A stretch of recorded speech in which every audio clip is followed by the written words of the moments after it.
As a Christian, I consider Jesus a prophet, but he's a prophet of the one God. There's not several. As a Christian, I worship Allah. In the Quran, they ask Allah, through Muhammad, how they should pray. And here's one of many creeds in the Quran.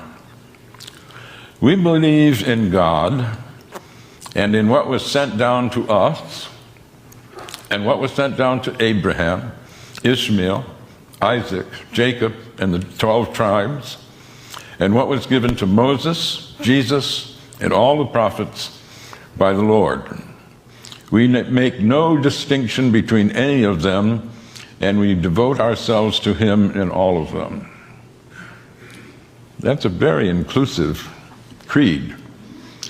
The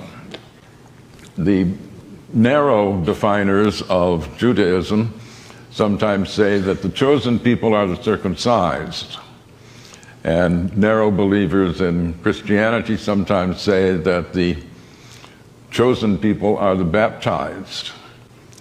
But the Quran says God's chosen people are all the monotheists from the beginning of the creation. And when we think of the succession of prophets, they're given great praise. Muhammad praises Moses. In some ways, the most important prophet before Muhammad, though they're all directly from God, it's Jesus. Jesus is given a bigger accreditation than other prophets. John the Baptist is made a prophet so that he can prophesy Jesus. Mary, his mother, is the only woman named in the Quran. No wife of Muhammad is named. There's no Adam and Eve, there's Adam and spouse. But Mary is not only named, she's made sinless. She conceives Jesus in virgin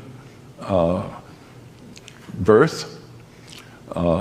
She is tremendously honored. So one asks, if this is such an inclusive founding document of the religion, what is it that people object to? It's pretty easy to misrepresent Islam because so few have read the Quran. This book I published is a product of my shame. I was embarrassed. After 9/11, I was talking with a group of friends, academic friends, and we were wondering, is this really an Islamic event, the 9/11 attack? And at some point, people asked, well, who here has read the Quran? None of us had.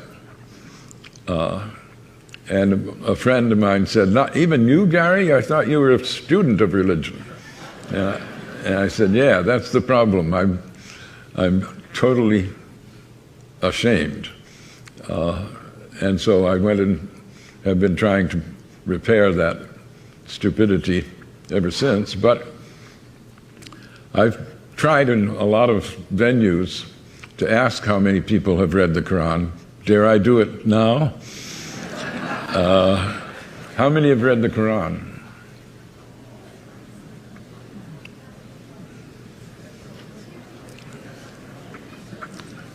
A minority, certainly. Well, I don't want to shame you, but I do. I think we should all be ashamed. We're throwing our weight around in a world where almost a quarter of the population are Muslims. And not to know, how can you say the Islamic State is a false construct if you don't know what true Islam is. One can only hope that more people will use freedom to do things like read the Quran rather than hate the Muslims.